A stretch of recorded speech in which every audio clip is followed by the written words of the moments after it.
Hello, in this video I'm gonna show you how to adjust notification sound on Samsung Galaxy Z Fold 6. To change the notification tone, go to Settings, then go to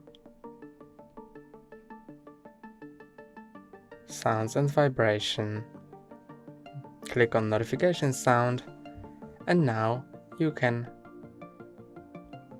either adjust notification vibration pattern or select a notification sound.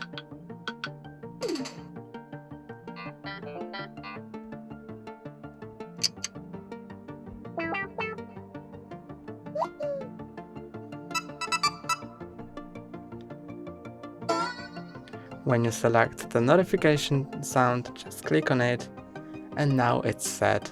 That's all for today. Don't forget to like and subscribe. See you next time.